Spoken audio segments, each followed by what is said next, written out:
Josiah Wren is walking, shoulders heavy, backpack resting against his back, focused on a moment he cannot afford to miss. Everything he's worked for, every late night, every sacrifice, comes down to what's waiting just ahead of him. Then he hears it, a thin, broken whimper drifting from the edge of the road. He slows, just for a second. A dog lies there, leg bent the wrong way, body trembling, eyes fixed on him like he's the only person left in the world. People pass without stopping. One glance, then gone. Josiah looks forward again. Freedom is right there, within reach. He looks back. The dog doesn't move. It just watches him, waiting, trusting. And in that quiet, impossible moment, Josiah makes his choice.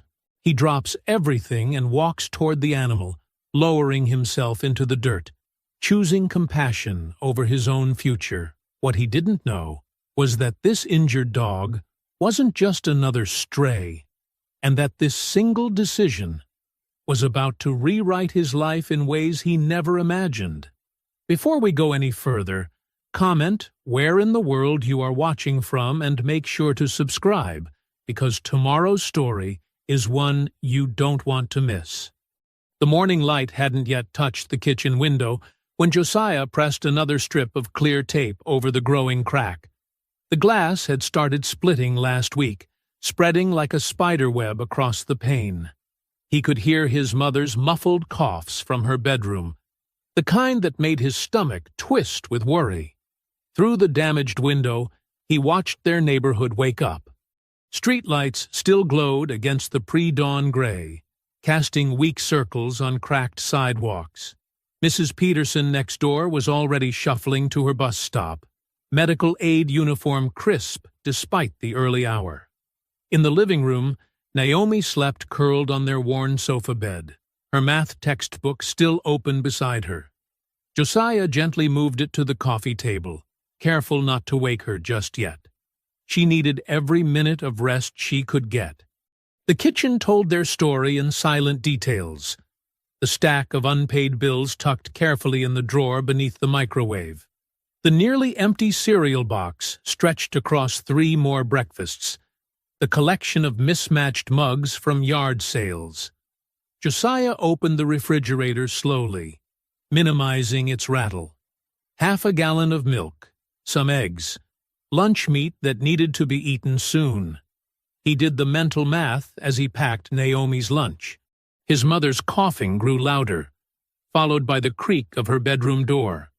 Althea Wren emerged, already dressed for a day spent mostly in bed, her robe belted tightly around her thin frame. "You're up early," she said, voice rough from coughing. "Just fixing that window," Josiah replied, sliding a glass of water toward her. "How are you feeling?" "I'm fine," she said automatically, but her hand trembled slightly as she reached for the glass. "You don't need to fuss."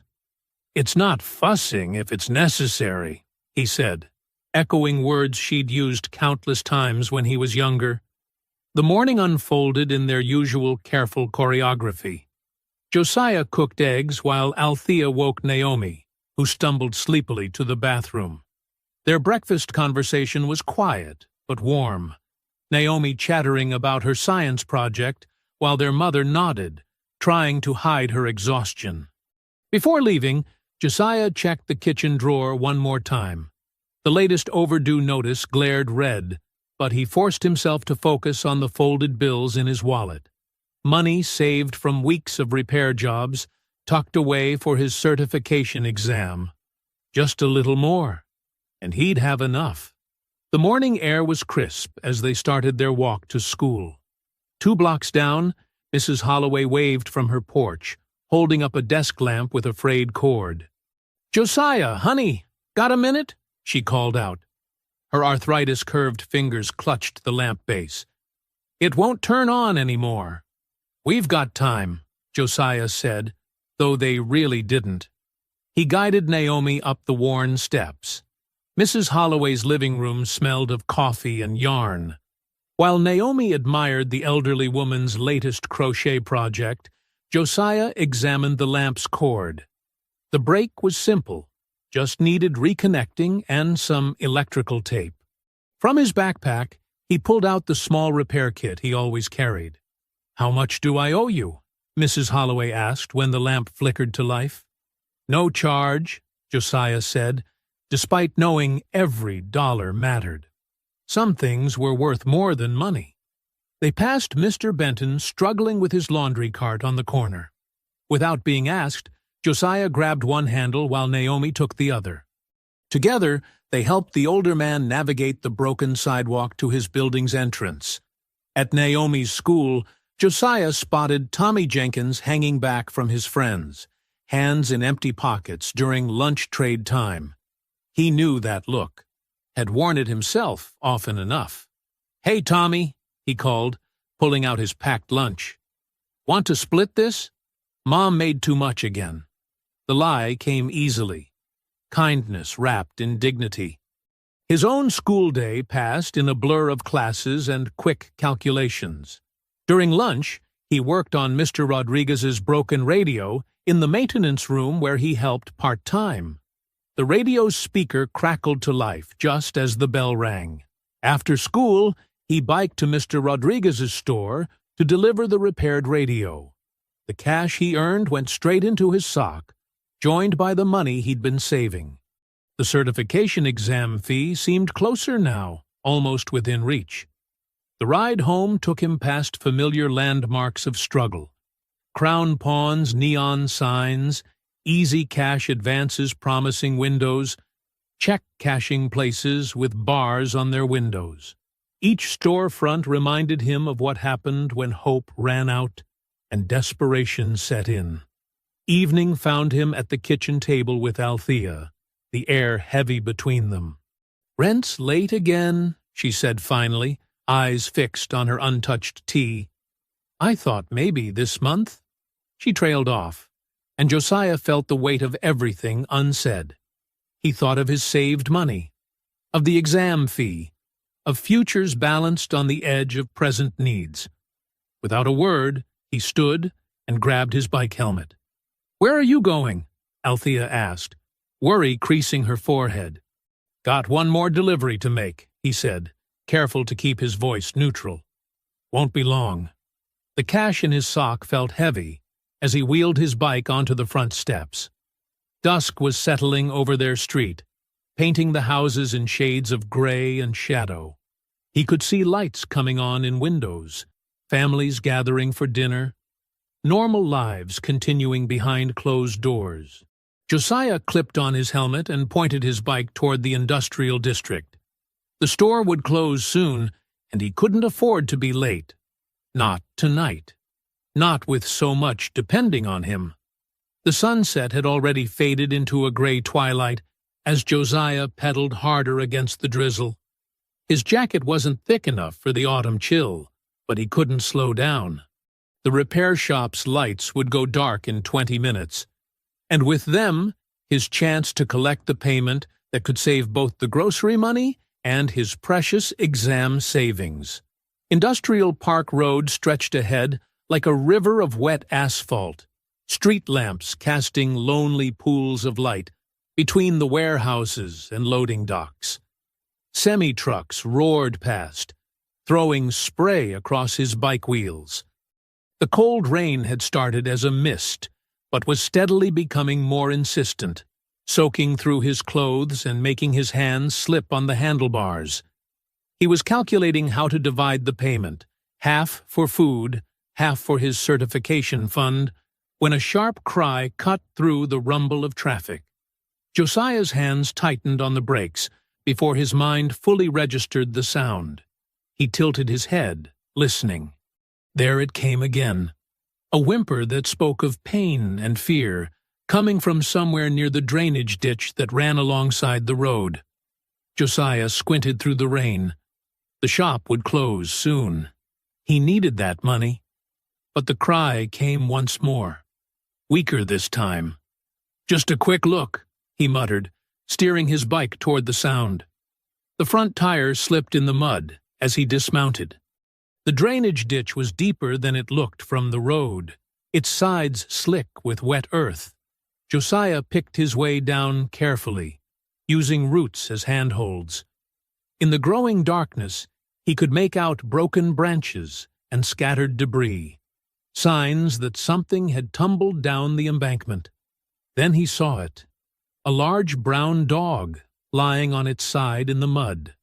Its front leg was twisted at a terrible angle, blood matting the fur. The dog's sides heaved with rapid, shallow breaths. When it saw Josiah, it tried to lift its head, but couldn't manage more than a slight movement. "Hey there," Josiah said softly, crouching down. "Easy now. Let me see how bad it is." The dog wore a leather collar that must have cost more than Josiah's entire wardrobe. The metal clasp was snapped clean through, and an electronic tracking tag dangled by a thread, its display cracked and dark. This was somebody's beloved pet, lost and hurt and dying in the rain. Josiah checked his phone. 12 minutes until the repair shop closed. His chest felt tight. If he helped the dog, he'd lose the payment. They needed that money.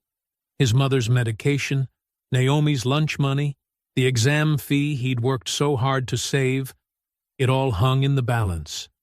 The dog's eyes met his, deep brown, and filled with a trust that made his throat ache.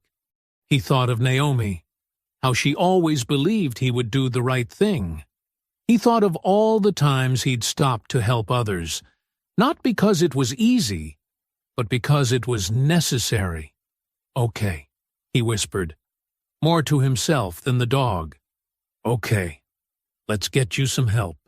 He stripped off his hoodie, shivering as the rain hit his t-shirt. The fabric tore easily into strips. He'd meant to replace it soon anyway. With gentle hands, he wrapped the makeshift bandages around the dog's leg, trying to stabilize it without causing more pain. The dog whimpered, but didn't struggle. "I know it hurts," Josiah soothed. "Just hang on."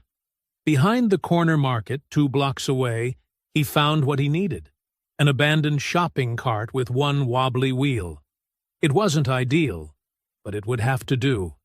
Getting the dog into the cart was the hardest part. The animal was heavy, and every movement seemed to cause it pain. Josiah lifted as carefully as he could, whispering reassurance until the dog was settled. He lined the metal basket with what remained of his hoodie, trying to make it more comfortable. The dog's fur was soaked, its trembling constant now. Despite its obvious fear and pain, it watched Josiah with an unwavering gaze. When he began pushing the cart, the dog slowly lowered its head to rest against his arm, as if saying thank you. The nearest emergency vet clinic was 15 blocks away. Josiah's arms burned as he pushed the cart through puddles and across cracked pavement. The wobbly wheel caught on every uneven surface, making the cart jerk and shudder. Each time, the dog would tense, but it never made a sound of complaint. Rain plastered Josiah's t-shirt to his skin. His teeth chattered. Cars passed without slowing, their headlights creating brief moments of harsh illumination. In those flashes, he could see the dog's expensive collar, now mud-stained and useless. Somewhere, someone was probably worried sick about their missing pet. Someone with enough money for tracking tags and fine leather. Someone who might be angry to find their dog in the care of a soaked teenager pushing a stolen shopping cart. But those were thoughts for later. Right now, all that mattered was getting help. The lights of Moreau Emergency Veterinary Clinic finally came into view, its blue and white sign a beacon in the darkness. Josiah's arms trembled with exhaustion as he maneuvered the cart across the parking lot. The dog lifted its head slightly, perhaps sensing they had reached safety. Water streamed from Josiah's hair as he pushed through the glass doors, the cart's wheels squeaking against the clean floor. The waiting room was empty, except for a startled receptionist and a vet tech, who looked up from her computer. "Please," Josiah said, his voice rough from the cold. "Please help. I found him on Industrial Park Road. He's really hurt. Please don't turn him away." The fluorescent lights of the clinic lobby felt harsh after the darkness outside. Josiah stood dripping on the white tile floor, water pooling around his sneakers as he clutched a torn piece of his hoodie. The shopping cart left muddy tracks across the clean floor, but no one seemed to care about that now. Dr. Lynette Moreau moved with swift efficiency, her calm presence filling the space as she assessed the situation. She was tall and athletic, with steady hands and kind eyes that seemed to take in everything at once. Two vet techs in blue scrubs rushed forward with a gurney. "Careful with the left front leg," Dr. Moreau directed as they transferred the dog. "Possible compound fracture. Let's get him to imaging right away." She glanced at Josiah. "You found him in a drainage ditch?" "Yes, ma'am." Josiah's teeth had finally stopped chattering, but his clothes clung to him uncomfortably. "About 40 minutes ago on Industrial Park Road. He must have fallen down the embankment." The dog's eyes were half closed with pain, but its tail thumped weakly against the gurney when Josiah spoke. Dr. Moreau noticed this and made a note on her clipboard.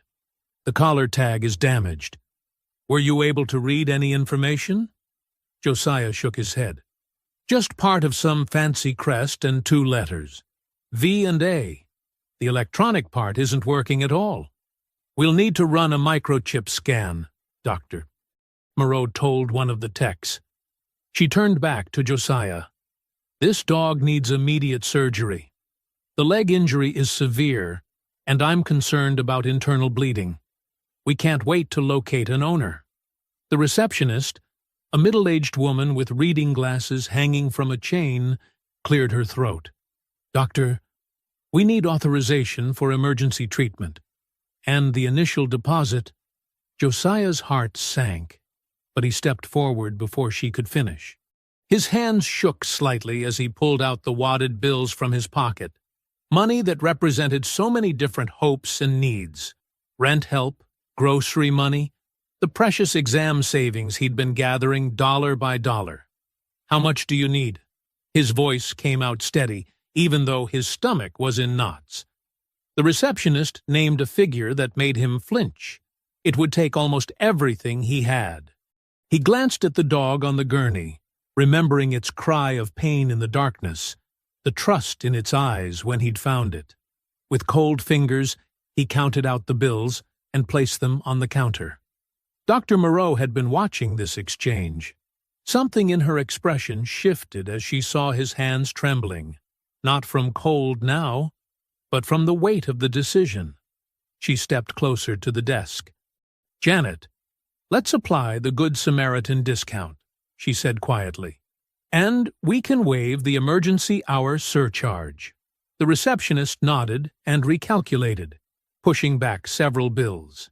It still left Josiah with barely enough for bus fare, but the relief of the reduced amount made his eyes sting. "Thank you," he whispered. "We need to move him to surgery now," one of the techs called out. They began wheeling the gurney toward the swinging doors that led to the treatment area. But as they started to move, something remarkable happened. The dog, which had been barely conscious, suddenly lifted its head. With obvious effort, it stretched out its uninjured paw and placed it over Josiah's wrist, where it rested on the gurney's edge. The grip was gentle but insistent, holding him there. The staff paused, exchanging surprised looks. "Doctor?" Moreau's eyebrows rose as she observed this unexpected connection. The dog's eyes, though clouded with pain, remained fixed on Josiah's face, unwilling to let him go. "It's okay," Josiah said softly, leaning closer. "You're safe now. These people will help you get better." His free hand gently stroked the dog's wet fur. "I promise." Only then did the paw relax its hold. allowing them to wheel the gurney away. Just before the doors swung shut, Dr. Moreau glanced back at Josiah. "I've never seen a rescued animal show that kind of immediate trust. You must have a way with them." Josiah managed a tired smile. "I just did what needed doing. That's all." The lobby felt emptier after they left. The receptionist handed him a clipboard with forms to fill out, explaining the process for trying to locate the owner. Josiah's wet clothes had begun to dry stiffly as he wrote down everything he could remember about where he'd found the dog. His handwriting looked shaky. Exhaustion was starting to catch up with him. When he finished the paperwork, he checked his pocket. $1 wrinkled remained, not enough for both bus fare and a phone call. Through the lobby windows, he could see the rain was falling harder now. The walk home would take over an hour in this weather.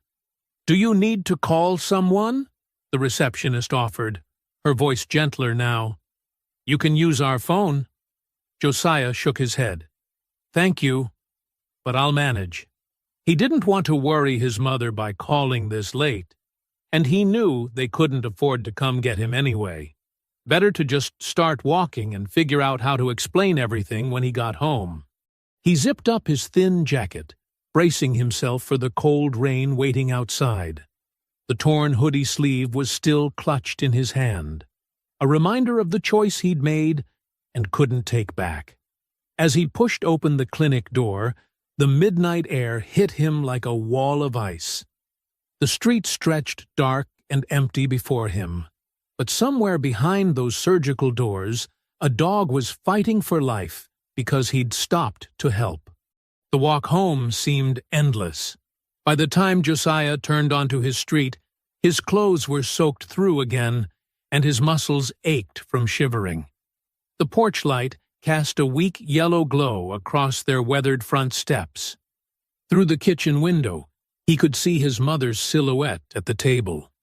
His hand trembled slightly as he turned his key in the lock.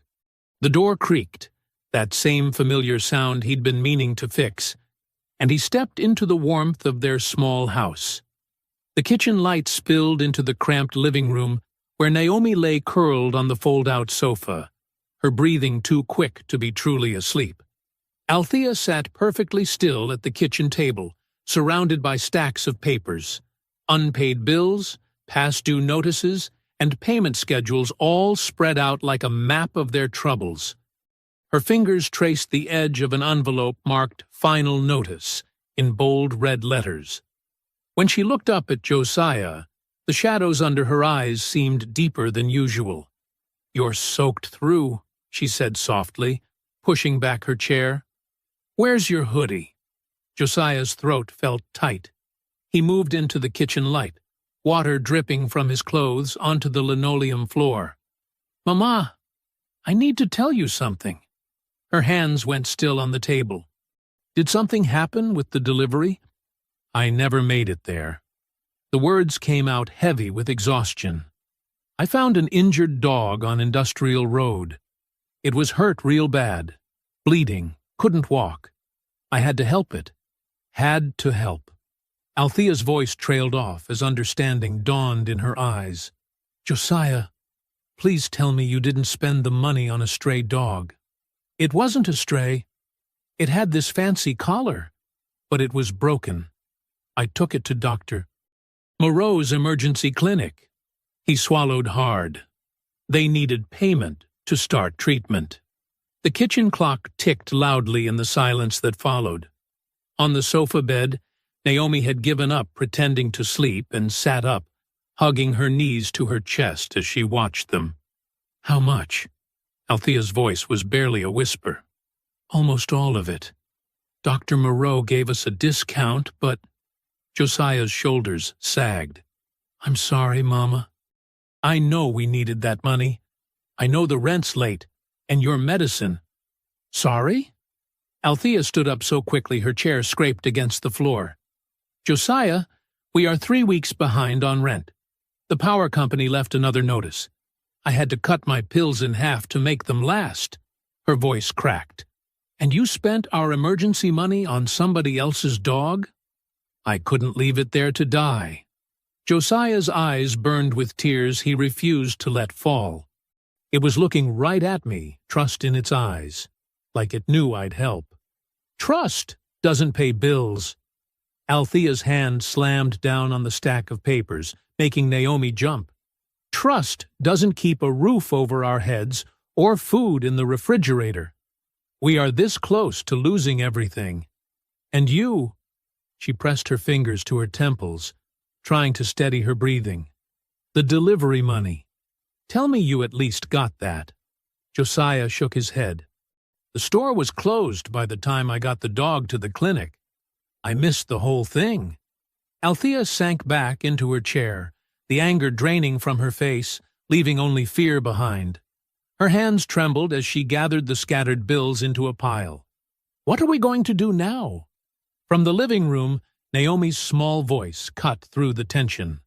Will the dog be okay? Josiah looked at his sister's worried face, remembering how the dog had gripped his wrist before surgery. I hope so, Naomi. The doctors are doing everything they can. The house settled into a heavy silence. Outside, a car passed slowly, its headlights sweeping across their walls. Althea began sorting the bills again, her movements mechanical, as if keeping them organized could somehow make the numbers smaller. Get out of those wet clothes before you catch cold, she finally said, not looking up. There's some leftover soup if you're hungry. I'm not hungry. Josiah stood there a moment longer, wanting to say more, to explain how it had felt impossible to walk away from an animal in pain. But he knew no explanation could make their situation better right now. He had just changed into dry clothes when the first rumble of engines broke the pre-dawn quiet. More engines joined in, a deep mechanical chorus that seemed to fill their narrow street. Josiah rushed to his window and froze at the sight below.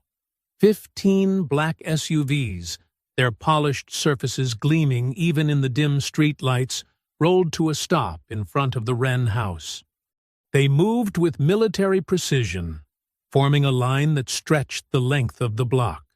Porch lights began flicking on up and down the street. Neighbors emerged onto their stoops or peered through curtains. Mrs. Holloway across the street clutched her robe closed at her throat. Mr. Benton stood in his doorway, coffee mug forgotten in his hand. Josiah. Althea's voice shook as she appeared in his doorway. What's happening? Before he could answer, car doors began opening. Men and women in expensive tailored coats stepped out into the pre-dawn chill. They moved with the practiced efficiency of people used to handling important matters. One of them approached the Wren's front door. His knock was firm, but respectful. Are you expecting someone? Althea whispered, her face pale with fear. No, ma'am. Josiah moved past her toward the stairs, his heart pounding. Through the window, he could see more figures emerging from the vehicles. One of them stood out, an older man with silver hair and an air of quiet authority. He waited on the sidewalk, watching the house with an expression Josiah couldn't quite read. The knock came again. Josiah opened the door to find a woman in a charcoal gray coat, holding a tablet. We're looking for Josiah Wren, she said, her tone professional but kind. That's me. The silver-haired man stepped forward then, and something in his bearing made everyone else step back slightly. His eyes were red-rimmed, as if he hadn't slept, but they were sharp with emotion as he looked at Josiah. I'm Ephraim Vale, he said, his deep voice carrying clearly in the morning stillness. My family owes your son more than thanks. Morning light crept over the weathered houses, casting long shadows across unmowed lawns and cracked sidewalks. The line of black SUVs gleamed like obsidian against the modest surroundings, drawing every eye on the block.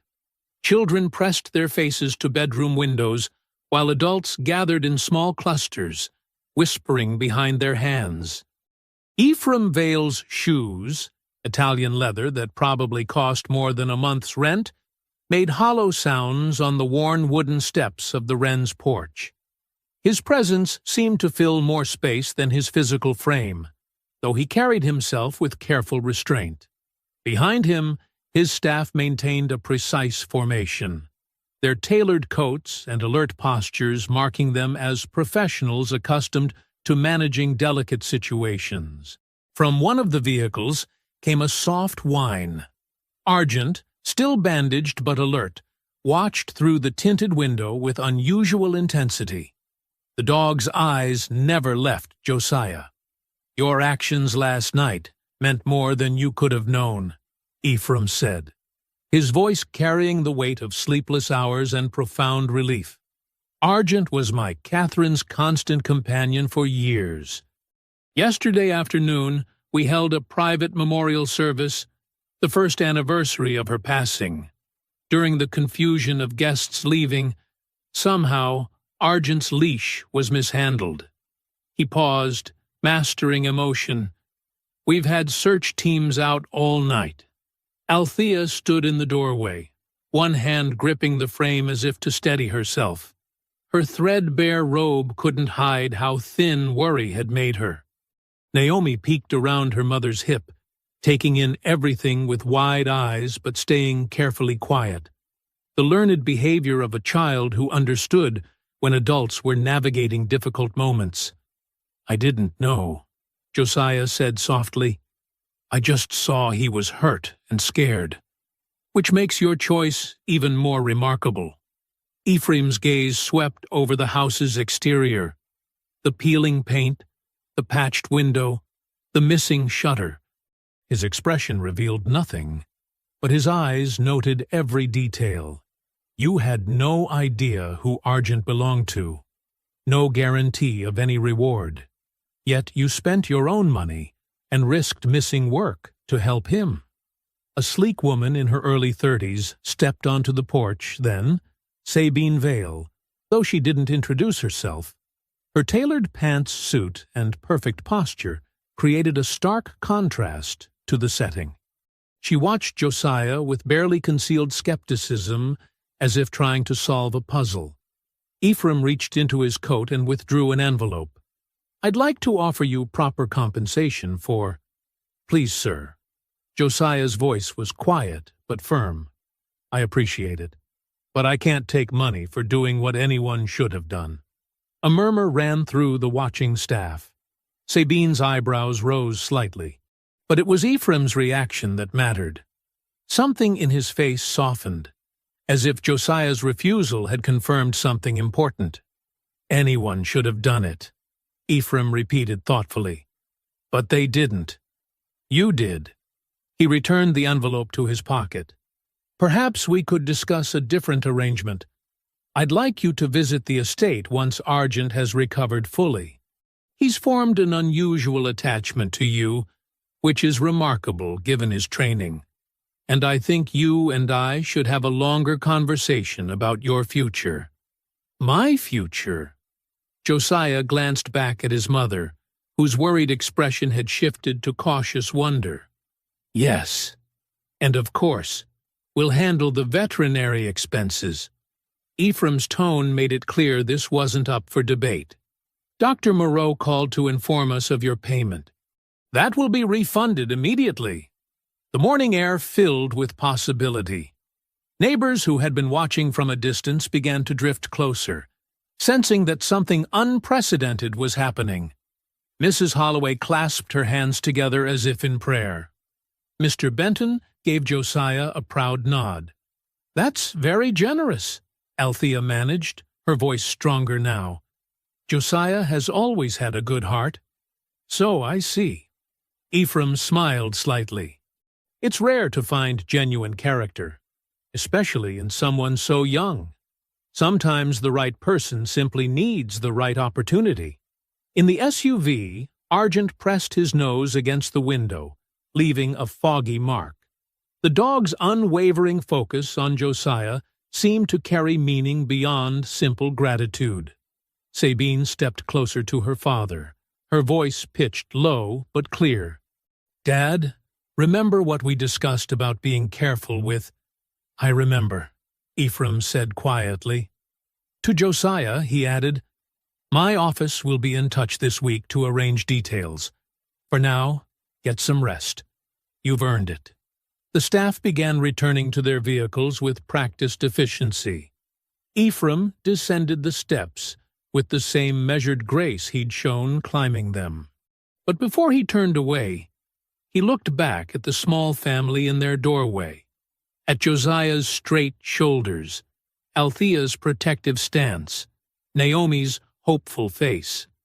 Morning light caught the silver in his hair as he nodded once, a gesture that felt like both acknowledgement and promise.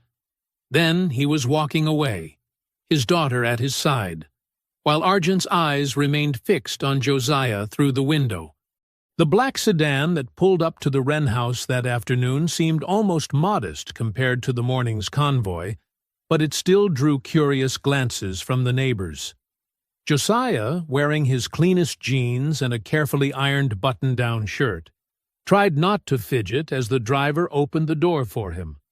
The ride passed in a blur of changing landscapes, from familiar corner stores and tired buildings to gradually widening streets lined with manicured trees. When they finally turned through massive iron gates, Josiah's breath caught. The Vale estate spread before him like something from a different universe. Gravel crunched under the car's tires as they followed a curved drive past perfectly trimmed hedges and stone fountains that sparkled in the afternoon light. The main house rose like a mountain of pale stone and gleaming windows, its size making Josiah feel suddenly very small. Marlon Vick, the estate's groundskeeper, was adjusting sprinklers near a flower bed when they arrived. He straightened up, weathered hands covered in soil, and gave Josiah a quiet nod. Josiah noticed the man's broken rake handle before he noticed the elaborate topiary behind him. "That's a clean break," Josiah said, pointing to the rake. "If you have wood glue and some twine for pressure, I could show you how to fix it." Marlon's eyebrows rose slightly, and something in his expression softened. "Most folks don't even see the tools, just what they do to make things pretty." Inside, a housekeeper led Josiah through halls lined with oil portraits and antique furniture that probably cost more than his entire neighborhood. His footsteps echoed on marble floors, but beneath the grandeur, he sensed an emptiness. Too many quiet rooms, too few signs of daily life. The wealth felt like a shell around something broken. They found Ephraim in a sun-filled room where Argent was resting on a plush bed near floor-to-ceiling windows. The moment Josiah appeared in the doorway, the dog's head lifted. Despite his bandaged leg, Argent struggled to his feet and limped straight to Josiah, ignoring the handler's gentle attempts to keep him still.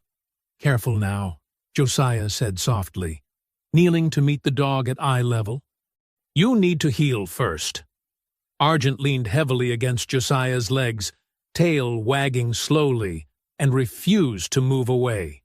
Ephraim watched this reunion with visible emotion, his usual reserve cracking slightly. "He's refused to settle properly since returning home," Ephraim said. "This is the most relaxed I've seen him." Teresa Bell, the estate's cook, arrived with tea service on a silver tray. She smiled warmly when Josiah thanked her by name, and her eyes crinkled with approval when he helped her move a heavy teapot. They settled into leather chairs while Argent stayed pressed against Josiah's feet. Sabine arrived shortly after, taking a seat where she could observe everything carefully. Her polished appearance and sharp gaze made Josiah think of a lawyer preparing to cross-examine a witness. "Tell me about your studies," Ephraim said, stirring his tea. "Your principal mentioned you excel in technical subjects." "I do okay," Josiah said modestly. "Mostly, I like fixing things. Started with my mom's old radio when I was 12, then neighbors began asking for help with electronics. It's not fancy work, but it helps with bills." And this certification exam you're saving for? Industrial electronics and basic systems repair. It's the first step toward an apprenticeship program. Josiah straightened slightly. The pass rate isn't great, but I've been studying whenever I can. Sabine set her cup down with a quiet clink. That's an ambitious goal for someone your age. Maybe, Josiah agreed, but my family needs stability more than I need sleep. The simple honesty of that statement hung in the air. Ephraim's expression shifted subtly, while Sabine's skepticism wavered for just a moment. As afternoon light slanted through the windows, Josiah found himself sharing more, helping elderly neighbors with small repairs, teaching Naomi math using broken circuit boards, dreaming about maybe opening a repair shop someday that could train other kids from the neighborhood. He never complained about hardship, never hinted at wanting handouts. When Ephraim asked about community needs, Josiah spoke plainly about practical things, after-school programs, job training, reliable transportation. Before he left, Ephraim made an unusual request. Come back for dinner tomorrow. Bring one of your repaired devices. I'd like to see your work firsthand. The same car delivered Josiah home as sunset painted the sky in shades of gold. He found his mother and sister waiting anxiously at the kitchen table. With steady hands, he placed an envelope from Ephraim before them. The clinic refund, he explained, and some extra for groceries this week. Naomi peeked inside and gasped. Althea pressed her hand to her mouth. Mr. Vale said it's not charity, Josiah added quickly. He called it correcting an imbalance. And he wants me back for dinner tomorrow. Through their worn curtains, the last sunlight caught the edges of the envelope. A small thing that somehow felt like the first page of a new chapter. Morning sunlight streamed through the patched kitchen window of the Wren house, catching dust motes that danced in the air. For the first time in months, the atmosphere felt lighter, as if someone had lifted a heavy blanket off their shoulders. Althea stood at the counter, carefully slicing fresh bread. Real bakery bread, still warm and fragrant. Her hands trembled slightly, but her smile was genuine as she packed lunches for both her children. In the small living room, Naomi hummed while buttoning her school uniform, her favorite hair ribbons finally washed and pressed. Josiah sat at the kitchen table, examining an old circuit board he'd restored months ago. He'd saved it from a discarded computer, carefully cleaning each connection and replacing damaged components. Now it worked perfectly. A small triumph of patience and skill. He wrapped it carefully in a clean cloth, tucking it into his backpack for tonight's dinner at the Vale estate. "You're sure about this?" Althea asked, handing him his lunch. Her voice carried equal measures of hope and worry. "Yes, Mom," Josiah replied. "Mr. Vale just wants to see some of my work." Outside, the neighborhood buzzed with speculation about yesterday's convoy. As Josiah and Naomi walked to school, they passed neighbors who tried to catch his eye, or called out friendly greetings. Mrs. Holloway waved from her porch, proudly showing off her working lamp to another resident. Mr. Benton gave him a thumbs up from the laundromat window. Josiah kept his head down, uncomfortable with the attention. He'd never wanted to be noticed. Being noticed usually meant trouble in their part of town. But now people looked at him differently, as if his simple act of kindness had somehow changed everything. At Jefferson High School, the whispers followed him through the halls. Someone had posted a shaky phone video of the SUVs, and local social media was ablaze with theories about why Ephraim Vale had visited their neighborhood. During third period, the office secretary delivered a note. Mrs. Helena Shore, the guidance counselor, wanted to see him immediately. Josiah found her reorganizing his thin file folder when he entered her office. "Josiah, please sit down," she said warmly, warmer than she'd ever been during his previous 3 years at Jefferson. I've been reviewing your academic record. Your aptitude for technical subjects is remarkable. He shifted in the hard plastic chair. Last semester, he'd tried to meet with her about technical school programs, but she'd been too busy. And now I hear you've caught Mr. Vale's attention? Her smile widened. That could open some wonderful doors. Have you considered applying to engineering programs? I'm focusing on the certification exam first, Josiah said quietly. It's what I can afford. Oh, but with the right recommendations. She pulled out college brochures she'd never shown him before. We should discuss your options. Later that evening, the Vale estate felt different in twilight. Warm lights glowed behind tall windows, and Argent greeted him at the door with an enthusiastic tail wag. Mobility already improving. In a wood-paneled study, Ephraim cleared space on an antique desk while Teresa served a light dinner. Josiah carefully unwrapped his circuit board, explaining how he'd diagnosed the problems and sourced replacement parts from other discarded electronics. "Where did you learn this?" Ephraim asked, examining the precise soldering work. "Library books, mostly," Josiah replied. "YouTube tutorials when I can use the school computers, and a lot of trial and error with things people throw away." Sabine, who'd been listening from a leather armchair, leaned forward. "You taught yourself all this?" Josiah nodded. "Breaking something that's already broken isn't scary. It's how you learn what works." Ephraim set the circuit board down carefully. "The exam fee. Consider it handled. But tell me something else. If you could fix anything in your neighborhood, what would you repair first?" Josiah thought carefully, aware of both Vales watching him. He could have asked for anything personal. A car, a new house, a full scholarship. Instead, he spoke about what he saw every day. "We need safe places for kids after school," he began.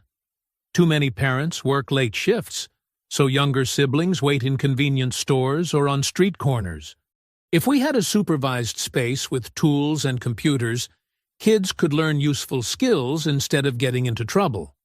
He described how many neighbors had valuable trade skills, but no way to teach them. How single mothers missed job opportunities because unreliable buses meant choosing between morning shifts and getting their children to school. How vacant buildings could become workshops or training centers if someone invested in the community instead of just extracting rent. Every block has people who know how to build, fix, or create things, Josiah explained. But we lack tools, space, and time. People shouldn't have to leave home before dawn just to find decent work. Sabine had stopped taking notes, her earlier skepticism softening as she listened. Ephraim's expression grew thoughtful, his fingers steepled under his chin. When the clock struck 9, Ephraim walked Josiah to the door himself. Argent followed, pressing against Josiah's leg one last time. "Come back tomorrow," Ephraim said, his voice carrying new purpose. "I want you in a meeting most men twice your age aren't invited to." Josiah stood in front of the gleaming Vale Enterprises building, tugging at the collar of his cleanest white shirt. The fabric felt stiff and inadequate compared to the sleek suits streaming through the revolving doors.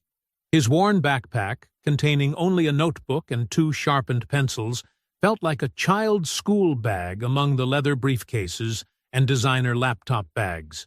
The security guard checked his name against a list, and a young assistant escorted him to the 30th floor. Polished marble floors reflected his nervous face as they walked past glass-walled offices and modern art installations that probably cost more than his family's yearly rent. The boardroom doors opened to reveal a long mahogany table surrounded by leather chairs. Men and women in expensive suits chatted quietly, their watches and jewelry catching the light from floor-to-ceiling windows overlooking the city. Josiah felt every scuff on his second-hand dress shoes. Ephraim Vale stood from his chair at the head of the table. "Ah, Josiah, please, Join us." He gestured to an empty seat near him, drawing curious glances from the executives. Sabine sat across the table, her expression neutral but watchful. A man in an impeccably tailored gray suit approached with a practiced smile. "Dorian Quill, Chief Operations Officer," he said, extending his hand. His grip was firm, but somehow empty, like a handshake practiced in front of mirrors. "What a pleasure to meet our young friend who's caused such a stir." Josiah sat quietly as the meeting began. PowerPoint slides filled with charts and buzzwords flashed across a screen. Executives took turns presenting strategies for community engagement and urban renewal initiatives. They spoke about leveraging social impact and optimizing outreach metrics. "Our priority," Dorian said smoothly, "is maximizing visibility while minimizing operational complexity in underserved communities." He clicked to a slide showing smiling children receiving backpacks. "Photo opportunities like these demonstrate our commitment to corporate responsibility." Ephraim's voice cut through the rehearsed presentation. "Josiah, you live in one of these communities. What are your thoughts on our approach?" The room went silent. Josiah felt every eye turn to him. His heart hammered, but he remembered his mother's daily struggles, Naomi's careful counting of breakfast cereal, and all the talented neighbors who just needed a real chance. "Sir," he began, his voice quiet but steady, "people in my neighborhood don't need more pictures. They need reliable buses that run early enough for morning shifts. They need somewhere safe for their kids to go after school that doesn't cost money they don't have. They need tools and training for actual jobs." He took a deep breath, aware of Dorian's tightening smile. "Teens like me, we're not looking for handouts or photo ops. We want to learn real skills, but everything useful costs money or requires transportation we can't afford. People treat us like we're either future criminals or charity cases. What we really need are places where we're treated like future electricians, mechanics, programmers, future adults who could help build something lasting in our own community." The silence deepened. Dorian cleared his throat, ready to redirect, but Ephraim leaned forward. "Continue, please. What specific resources would make the most difference?"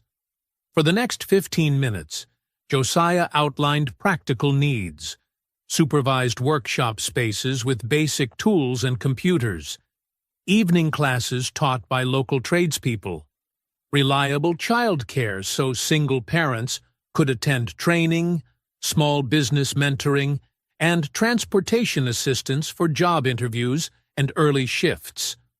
"The talent is already there," Josiah explained. "People know how to fix cars, repair electronics, style hair, build furniture, but they lack space, equipment, and time.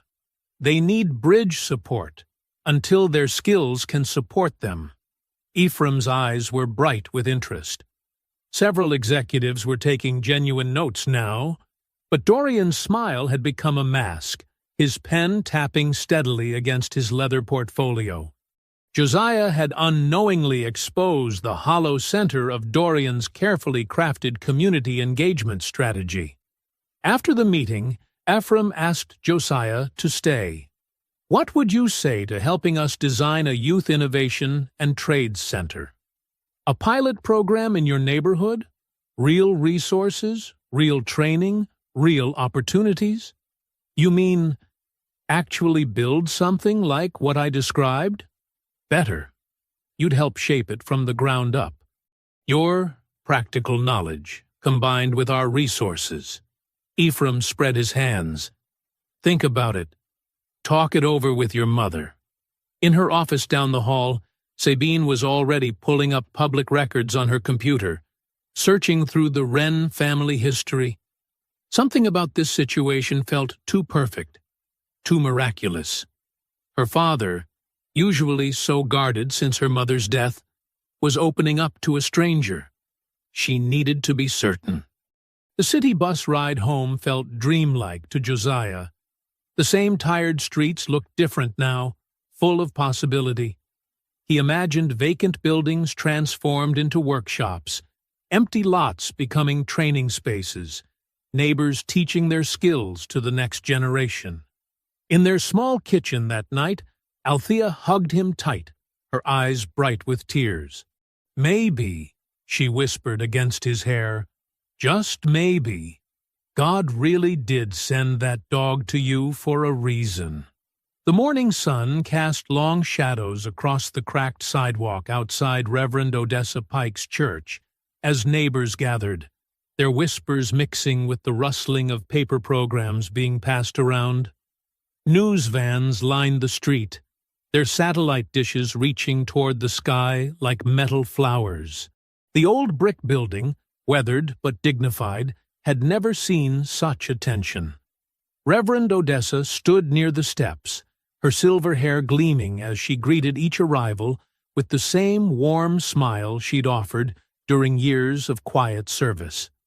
The church pantry behind her, usually a humble operation of dented cans and day-old bread, now hummed with new energy as volunteers sorted through boxes of fresh donations. Josiah hung back, uncomfortable in the pressed shirt Ephraim's office had sent over.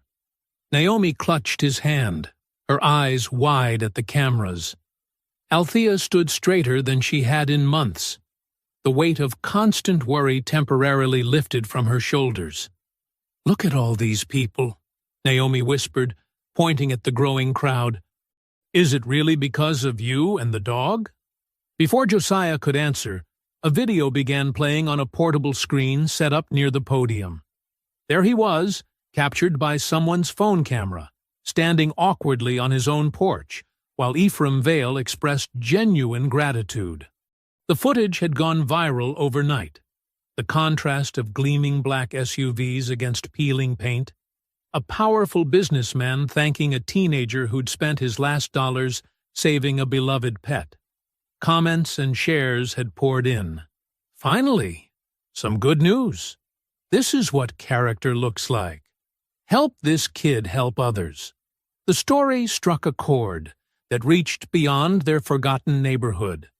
Ephraim stepped to the microphone, his presence commanding but somehow warmer than in board meetings. "What began with one young man's compassion has revealed something larger," he said. "Not just kindness toward an animal, but the kind of character our communities need to thrive." He outlined the pilot program, a youth innovation and trade center that would occupy the abandoned warehouse 2 blocks over. "And to ensure this initiative truly serves local needs," Ephraim continued, "I'm pleased to name Josiah Wren as our youth advisory partner." Applause rippled through the crowd. Mrs. Shore, Josiah's guidance counselor, beamed from her seat, a folder of scholarship applications clutched to her chest. Just yesterday, she'd called him to her office, suddenly discovering his exceptional potential, after years of barely noticing him. Near the back, Mr. Harrison, their landlord, nodded along. All traces of his recent eviction threats vanished. That morning, he'd personally fixed their leaking faucet and mentioned flexible payment arrangements, the same problems he'd ignored for months. Althea dabbed at her eyes with a tissue. Just that week, she'd seen a specialist about her chronic condition. The appointment arranged through Ephraim's private office. The doctor had developed a new treatment plan, one that might actually let her work again. "God works in mysterious ways," she'd said on the ride home. Reverend Odessa stepped forward to announce the surge in pantry donations. "Viewers across the country want to support the community that raised such a thoughtful young man," she explained. Her eyes met Josiah's with knowing warmth. Just yesterday, he'd used some of Ephraim's first support payment to replace the pantry's dying freezer, the same one that had struggled to preserve donations for years. Sabine Vale watched this gesture from the church steps, her usual skepticism softening. She'd expected the teenager to splurge on himself, but instead, his first thought had been helping others. It matched everything in the background checks she'd quietly run, showing years of small kindnesses, fixing neighbors' appliances for free, sharing lunches, walking younger kids past dangerous corners. As Ephraim continued outlining future plans, Josiah felt hope expanding in his chest like a balloon, beautiful but almost frightening in its size. He imagined Naomi growing up with stable housing, no more midnight moves or cut-off notices. He pictured himself learning advanced electronics, maybe even teaching others someday. The future seemed to crack open, spilling light into corners that had been dark for so long. Local teens gathered around a display showing preliminary designs for the center. Where the warehouse now stood empty, there would be workshop spaces, computer labs, and classrooms. The same kids who usually hung around street corners with nowhere to go were pointing excitedly at potential programs: automotive repair, coding classes, carpentry basics. "See?" Naomi tugged at Josiah's sleeve. "You fixed more than just a dog." The crowd's enthusiasm swelled as Ephraim described summer youth employment programs and adult education opportunities. Someone started a chant of, "Thank you, Josiah," making him blush and duck his head. His mother squeezed his shoulder, pride radiating from her tired face. At the edge of the church lot, partially hidden by a news van, Dorian Quill stood with his phone pressed to his ear. His polished smile had vanished, replaced by tight determination, as he spoke in low tones. "Yes, I need you to pull everything on the Wren family. School records, medical history, court documents, everything. No, this can't wait. I want it all by morning." Josiah woke to the sound of muffled sobs coming from the living room. Sunlight barely filtered through the thin curtains, but already something felt wrong. He found Naomi curled up on the couch, clutching a borrowed tablet from her friend, tears streaming down her face. "They're saying awful things about you," she hiccuped, turning the screen toward him. Comments flooded social media. "Scammer family. Probably hurt the dog themselves. Taking advantage of a grieving man." Before Josiah could process this, Althea's sharp intake of breath drew him to the kitchen. On their small TV, a local news station played grainy cell phone footage on repeat. The timestamp showed the night of Argent's rescue, but something was wrong. The clip showed Josiah near the dog before the injury, the sequence edited to suggest he had orchestrated the whole thing. Sources question the authenticity of the feel-good story that captured hearts, the reporter announced. Was this a calculated attempt to exploit philanthropist Ephraim Vale's grief over his late wife? Althea's hands trembled as she muted the volume. Where did they even get this? "You were at work that evening." "It's not real," Josiah said, his voice hollow. "Someone cut different videos together." But his protest sounded weak against the tide of accusations flooding every screen. His phone buzzed with a message from Sabine Vale.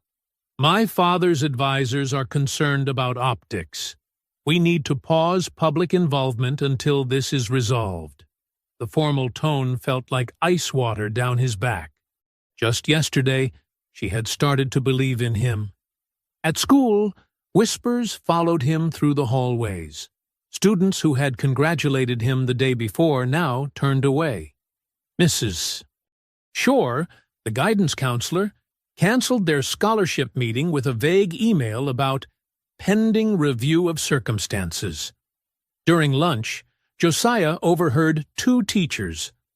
"Always seemed too good to be true. These families, they see money and—" He couldn't finish his sandwich.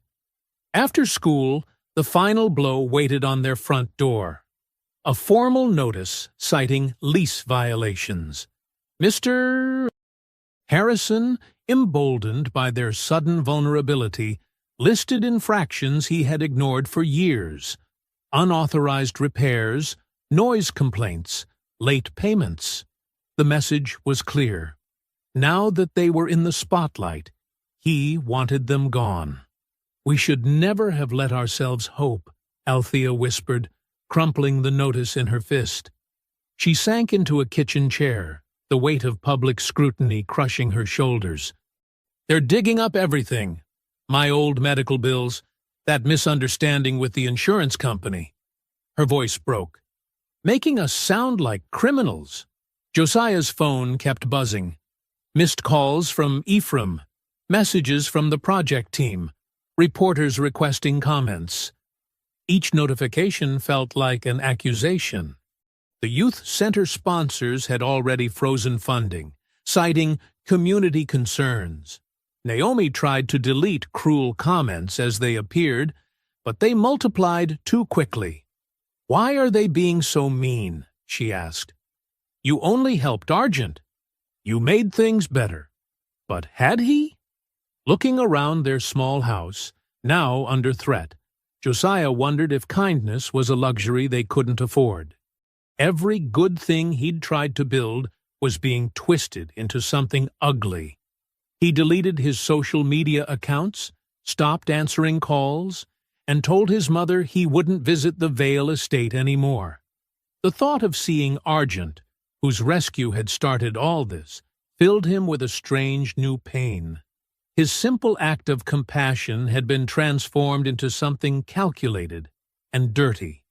"Maybe if I just disappear for a while," he suggested, watching his mother try to hide fresh bills under old ones. "Let it all blow over." "The truth will come out," Althea said, but her voice lacked conviction.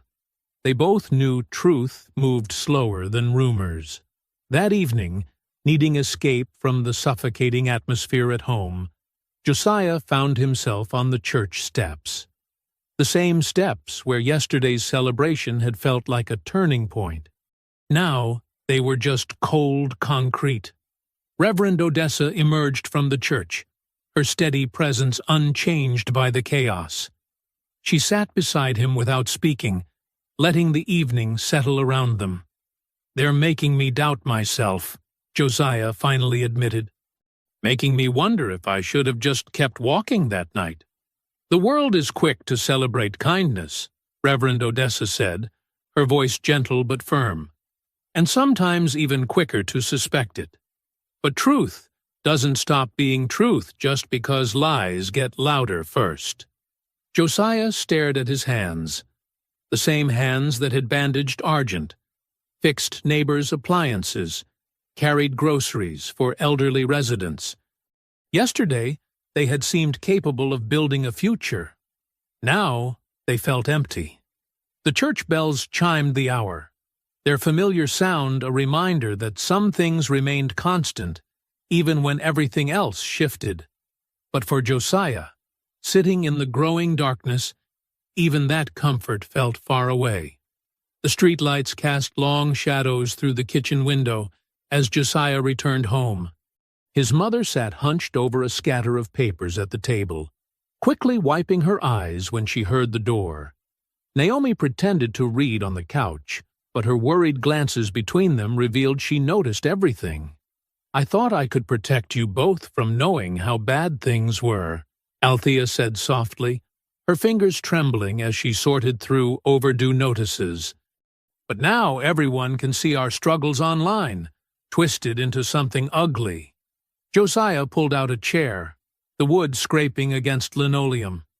"Mom, whatever it is, we'll figure it out. 3 weeks ago." She stopped, swallowing hard. 3 weeks ago, I almost sold your certification study materials, the ones you saved so hard for." Her voice cracked. "My prescription had doubled, and I couldn't." She pressed her hands flat against the table, steadying herself. "I stood in the used bookstore for 20 minutes before I couldn't do it. Couldn't take away your one chance." The confession hung heavy in the kitchen's fluorescent light. Josiah reached across the table, covering his mother's hand with his own. "It's okay, Mom." "But it's not okay." Althea's whisper was fierce. "Now they're digging up that predatory loan from when you were sick as a baby. The one with the impossible interest that I couldn't pay. They're posting it everywhere like proof we're criminals." She pulled out her phone, showing him comment threads dissecting their financial history. "Making it sound like we planned this whole thing with the dog to get money from Mr. Vale." Josiah watched Naomi pretend harder to read, her small shoulders tense. Every cruel comment, every suspicious news clip, every sideways glance from former supporters, it all landed on his family like stones. "The paperwork follows you forever," Althea continued, sorting through the pile. "Every mistake, every desperate choice, every time you couldn't pay, it's all there waiting to be used against you. And now Mr. Harrison's looking for any excuse." She didn't need to finish. The eviction threat loomed over them, making the walls feel closer, less secure. "I'll withdraw from everything," Josiah said quietly. "Tell Mr. Vale I can't be involved anymore. Maybe if I step back, they'll leave us alone." Across town in Ephraim's study, a similar conversation grew heated. Dorian Quill stood with perfect posture, his argument polished as his shoes. "The optics require distance, Mr. Vale." "Until we can verify—" "Verify what?" Ephraim interrupted, pacing near the window. "That a teenager spent his last dollar saving my dog? That he's been helping his neighbors for years without recognition? What exactly needs verification?" Sabine sat perched on the leather sofa, caught between loyalty and doubt. "Father, we have to consider the company's reputation. If there's any chance—" "Any chance of what? That kindness might actually be real?" Ephraim's voice carried years of boardroom authority. "When did we become so afraid of genuine goodness that we mistake it for manipulation?" Meanwhile, in the quiet of her clinic office, Dr. Lynette Moreau frowned at her computer screen. The surveillance footage from the night Josiah brought in Argent showed clear timestamps. She compared them to the viral video claiming to show Josiah with the dog earlier. Something didn't add up. Back in the Wren house, Naomi finally abandoned her pretense of reading. She slipped into Josiah's room and carefully placed his certification study materials on his pillow. The books and notes he'd accumulated through months of extra jobs and careful saving. When Josiah found her there, she looked up with fierce determination. "The dog chose you," she said simply. "Argent knew who you were, even if other people forgot." Her unwavering faith made his throat tight. Once, he'd believed good choices led to good outcomes. Now, he wasn't sure he trusted his own judgment anymore. The books on his pillow felt like artifacts from a different life, one where hope didn't come with thorns.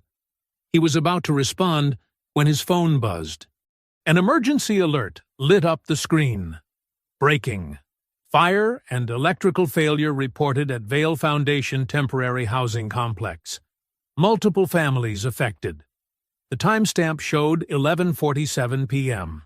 Josiah stared at the alert, his heart pounding as he realized people might be in danger at this very moment. People already struggling, already vulnerable, just like his own family. Without pausing to consider consequences, Josiah grabbed his worn denim jacket and rushed out into the night. The cold air bit at his face as he pedaled hard toward the Vale Foundation's temporary housing complex. He knew too well how fear could spread through buildings where people already lived on the edge of security. Street lamps blurred past as his mind raced. These weren't just residents to him. They were families like his own, where every disruption could spiral into crisis. The acrid smell of smoke reached him before he saw the building. A converted 3-story structure that housed 15 families transitioning from homelessness. Red and blue emergency lights painted the scene in harsh colors. Fire trucks were already present, but chaos ruled the parking lot. Children wrapped in blankets huddled close to parents. Elderly residents sat on concrete curbs, some still in nightclothes. The actual fire appeared contained, but dark smoke lingered like a warning. Josiah dropped his bike and plunged into action. He spotted a group of teenagers standing uncertain near the fence and called out, "Hey, we need water and blankets. Who's with me?" Their hesitation vanished with his clear direction, and suddenly they had purpose. "The drinking fountain in the lobby still works," one boy offered. "Perfect. Grab any cups or bottles you can find." Josiah turned to two girls. "Can you check which families have kids under 5? They'll need extra blankets." As the teens dispersed, Josiah heard labored breathing from the stairwell. An elderly man, Mr. Washington, gripped the railing with white knuckles, trying to navigate smoke-clouded steps. "Sir, let me help you." Josiah tucked himself under Mr. Washington's arm, supporting his weight. "Nice and slow. We've got this." "My heart pills," the man wheezed. "Left them." "We'll get them once you're safe," Josiah promised, guiding him carefully down. Vale Foundation staff huddled near official vehicles, speaking in urgent whispers about liability and press statements. Dorian Quill's voice cut through the noise. "We need these people relocated before media arrives. The optics." "Maria's inhaler!" A woman's cry interrupted his planning. "It's still in our bathroom." Before anyone could stop her, she moved toward the building. Josiah caught her arm. "Which apartment?" "2C, under the sink," she said, tears streaming. "She can't breathe without it." Josiah nodded to a firefighter who cleared him to enter, since the flames were contained. He took the stairs 2 at a time, holding his sleeve over his nose. The second-floor hallway was hazy but navigable. In 2C, he dropped to his knees and reached under the scorched vanity. His fingers found the inhaler case. As he emerged from the building, Sabine Vale stood near the command center, tablet in hand, preparing official statements. But her eyes followed Josiah as he delivered the inhaler, then immediately moved to help others. No cameras captured his actions. No one praised his choices. He simply served, even though many of these same residents had seen his face in negative news coverage hours earlier.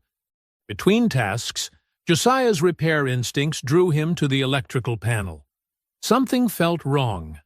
The burn pattern suggested old issues, not sudden failure. He noticed melted wire coating, corroded connections, and signs of amateur patches, problems that had clearly existed before tonight. "The breakers were jury-rigged," he muttered, examining closer. "Multiple times." A maintenance worker hovering nearby shifted uncomfortably. "We reported it twice last month." Josiah's stomach tightened. If safety concerns had been flagged and ignored, this wasn't just an accident. He heard Sabine's sharp intake of breath behind him. She'd followed his investigation and reached the same conclusion. Their eyes met. For the first time, he saw her certainty crack. The polished skepticism that had regarded him as a potential threat softened into something like understanding. In this moment of crisis, with no cameras rolling and no rewards promised, Josiah was exactly who he'd been the night he found Argent. Someone who simply helped because it was right. "The panel needs complete replacement," Josiah said quietly. "And there are probably similar issues in other buildings." Sabine nodded slowly, her clipboard lowering. "I see it now," she said, though she seemed to mean more than just the electrical problems. A commotion near the site office drew their attention. Paramedics were clearing the last hallway, declaring the building secure for investigation. Through the office window, Josiah spotted Dorian Quill's distinctive silhouette. The executive moved with unusual urgency, pulling a file box from a cabinet and checking over his shoulder as he headed for the door. The maintenance logs, Josiah realized. Documentation of every repair request, every inspection, every decision that led to tonight's failure would be in those files. Josiah stepped into the site office doorway, his heart pounding. The fluorescent lights flickered, casting unsteady shadows across Dorian's startled face. The executive clutched a metal file box against his expensive suit, now wrinkled from the night's chaos. "Mr. Quill," Josiah said quietly, not moving from the exit. "Those look important." Dorian's polished smile appeared, though strain showed at its edges. "Just securing sensitive documents. Standard protocol during any incident. At 4 in the morning? Without logging removal?" Sabine's voice cut through the smoky air as she appeared behind Josiah, her eyes fixed on the box. "Let me see those files. Ms. Vale, with all respect, these contain confidential." "Now, Dorian." The authority in her tone left no room for debate. Reluctantly, Dorian placed the box on a nearby desk. Sabine began pulling out folders, her manicured fingers moving with practiced efficiency. Maintenance requests, inspection reports, and work orders spread across the surface. Many bore Dorian's signature, authorizing bare minimum repairs or deferring them entirely. 3 separate electricians flagged critical panel issues, Sabine read aloud, her voice tightening. "All marked postponed for budget review under your authority." Josiah watched understanding dawn in her eyes. The same man who had pushed to distance the Foundation from him had also cut corners that put families at risk. The realization seemed to physically pain her. "We had to balance priorities," Dorian said smoothly. "Capital improvements require careful—" "Dr. Moreau is here," a staff member interrupted from the doorway. "She's asking for Mr. Vale urgently." Lynette Moreau strode in, her veterinary clinic coat exchanged for casual clothes, but her professional intensity unchanged. She carried a thick manila envelope and wore the expression of someone done with silence. "I've been trying to reach you for hours," she said, addressing the room but looking at Sabine. "There's something you need to see."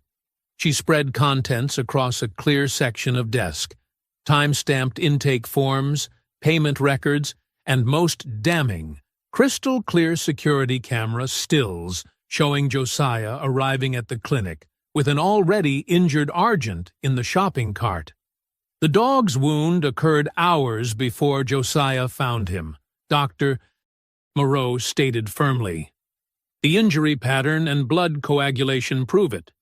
I have 3 staff witnesses who can verify his arrival time and condition." More photos emerged, Josiah's torn hoodie makeshift bandages, his rain-soaked clothes, the exact cash he'd handed over. The truth, preserved in clinical detail. Heavy footsteps announced Ephraim's arrival. He took in the scene, the scattered maintenance files, the clinic evidence, his daughter's rigid posture, and Dorian's carefully blank face. "Someone better explain," Ephraim said quietly. "Why I'm looking at proof of negligence in our housing units and a deliberate smear campaign against a teenager who saved my dog." Dorian straightened his tie. "Sir, everything I did was to protect the Foundation's interests. When the maintenance issues came to light, we needed to control the narrative. The boy's story provided convenient—" "Convenient?" Sabine's laugh held no humor. "You buried safety warnings that could have prevented this fire, then tried to destroy someone's reputation to cover your mistakes." Josiah stood silent, soot streaking his clothes and exhaustion pulling at his shoulders. He'd expected dramatic confrontation, shouting, maybe even threats. Instead, shame filled the room like the lingering smoke. Shame at how easily truth could be buried, at how quickly suspicion had overcome faith in goodness. "I'm sorry, Josiah." Sabine's words came soft but clear. "I let doubt poison something pure. I forgot what real integrity looks like." Ephraim's expression held more pain than anger as he looked at Dorian. "We built this foundation to lift people up, not exploit their vulnerability. How did we fall so far from that?" Outside, the sky began to lighten. First responders packed equipment while displaced residents huddled in blankets, waiting to learn what would happen next. Through the office window, Josiah spotted news vans pulling into the parking lot, reporters emerging with cameras and microphones. Dr. Moreau gathered her evidence carefully. "The truth doesn't need manipulation to stand," she said. "It just needs people brave enough to speak it." Sabine touched her father's arm. "The press will want statements about the fire." "Yes," Ephraim agreed heavily, "and about everything else, too." Josiah straightened his shoulders, feeling the weight of another public moment approaching. But this time would be different.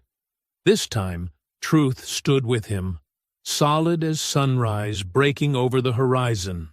Dawn painted the sky in hesitant strokes of pink and gold, as residents from the damaged building huddled together under scratchy emergency blankets.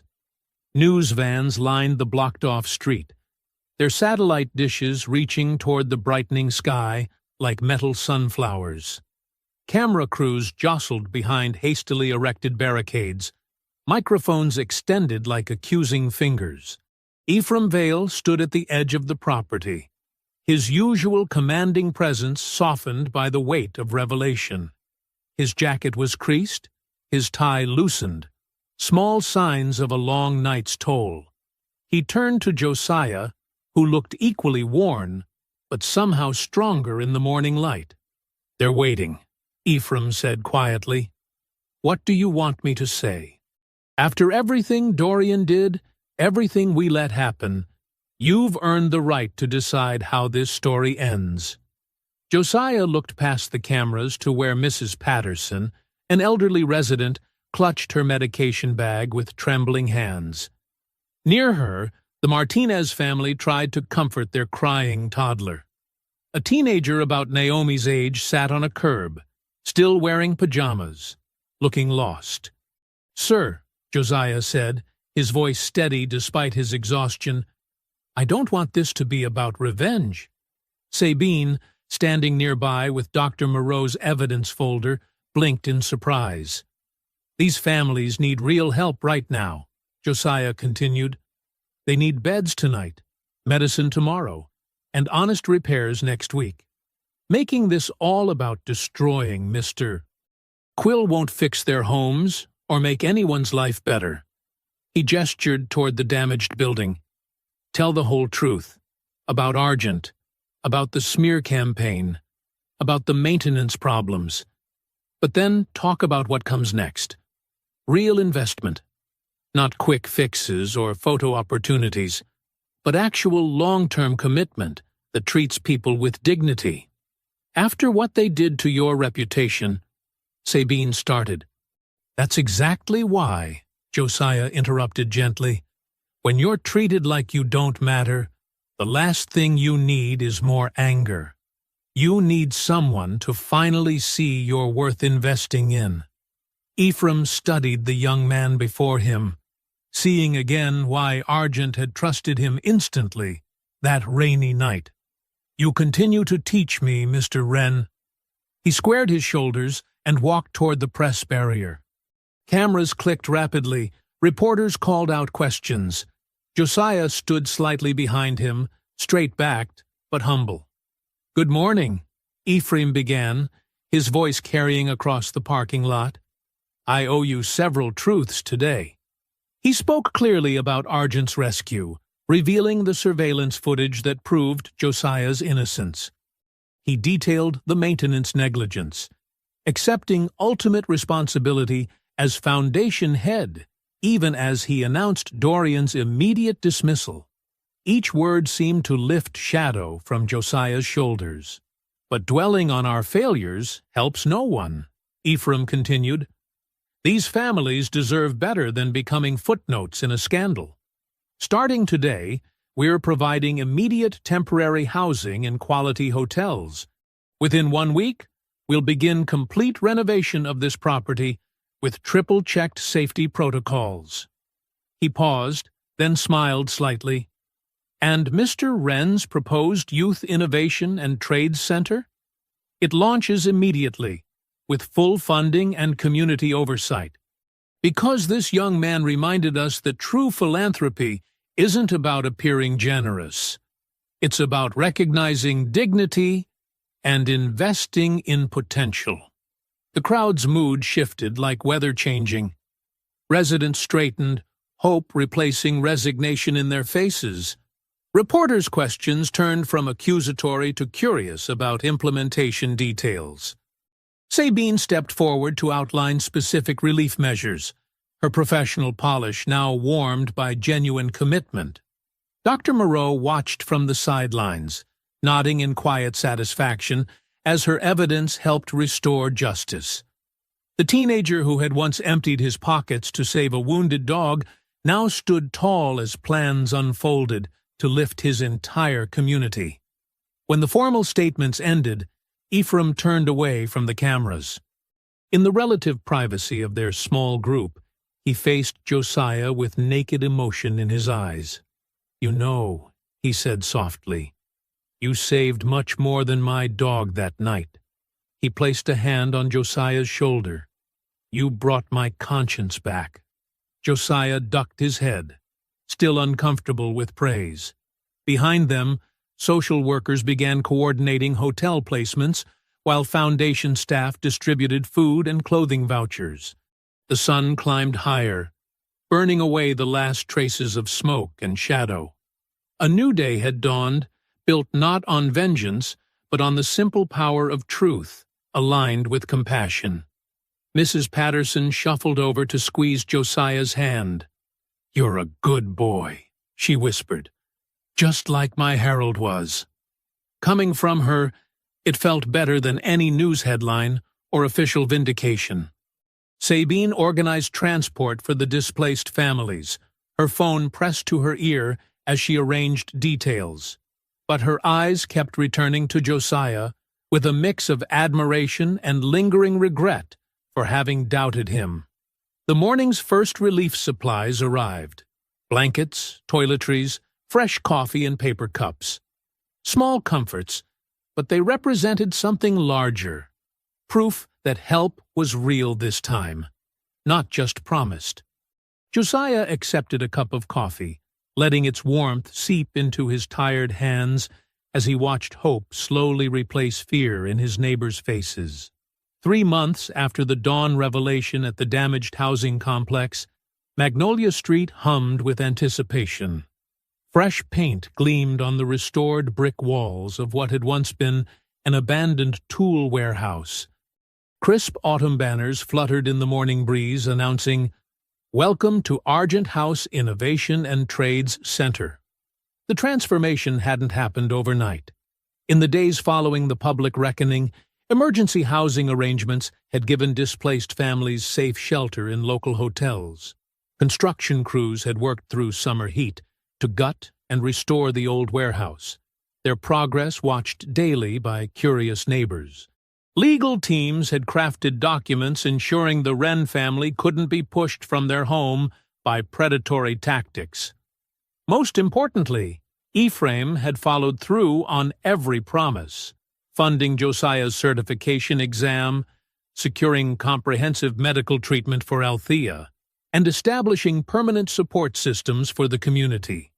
Now, on opening day, the center stood as testament to what happens when kindness meets opportunity. Inside, the repair lab sparkled with new tools and workbenches. The computer room housed rows of monitors where teens could learn coding and digital skills. A well-stocked pantry promised regular meals for hungry students, while the Family Support Office offered everything from job placement to child care assistance. In a special wing named Grace and Argent Memorial Clinic, Dr. Moreau had set up a small veterinary assistance program.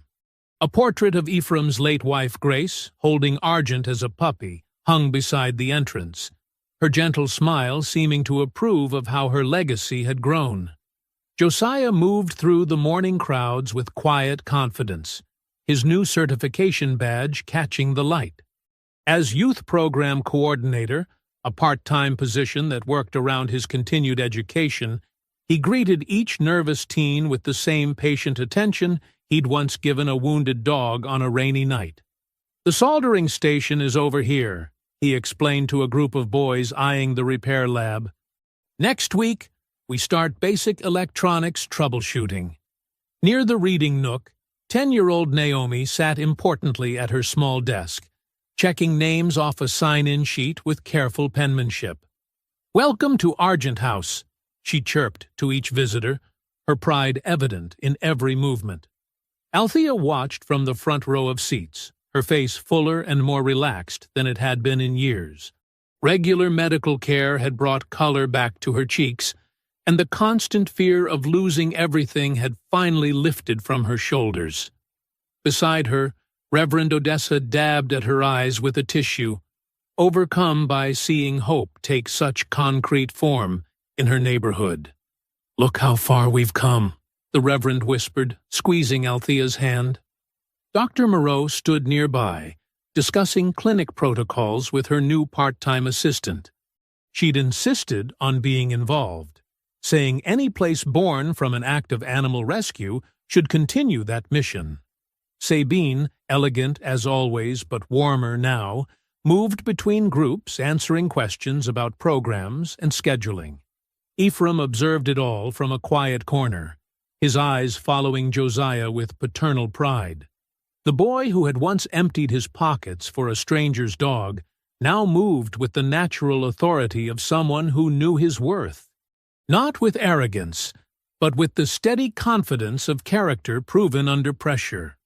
Mrs. Patterson from the housing complex tottered in on her walker, beaming at the medical resource desk where her prescription assistance paperwork was being processed. The Martinez family's toddler played in the children's corner while his mother attended a job skills workshop. Every corner buzzed with activity, proof that transformation wasn't just about buildings. It was about believing people deserved better chances. "I never thought I'd see this place looking so alive," Mr. Benton commented, remembering the graffiti-covered warehouse that had stood empty for decades. "Used to warn kids to stay away from here. Now we invite them in," Josiah replied, adjusting a display of student repair projects. Throughout the morning, more neighbors arrived, some hesitant, some eager, all welcome. They found not charity, but opportunity. Not handouts, but tools for building better futures. The center hummed with possibility, each room evidence that kindness could become foundation rather than just fleeting relief. As afternoon shadows lengthened toward closing time, a small commotion at the entrance caught Josiah's attention. A young boy, maybe 12, stood uncertainly in the doorway. His arms cradled a bundle made from what looked like an old bath towel. From the bundle came a weak whimper. The boy's eyes were wide with worry as he shifted from foot to foot. I found him behind the grocery store," he stammered. "His legs hurt bad. I didn't know where else to go." Carefully, he pulled back the towel to reveal a small, trembling puppy with a badly scraped paw. The sight sparked an immediate memory in Josiah. Another rainy night, another wounded creature, another choice between walking away and stopping to help. Josiah knelt down to the boy's eye level, his smile gentle and understanding. "You did the right thing," he said softly. "Let's take care of him." I hope you enjoyed that story. Please like the video and subscribe so that you do not miss out on the next one. In the meantime, I have hand-picked 2 stories for you that I think you will enjoy. Have a great day.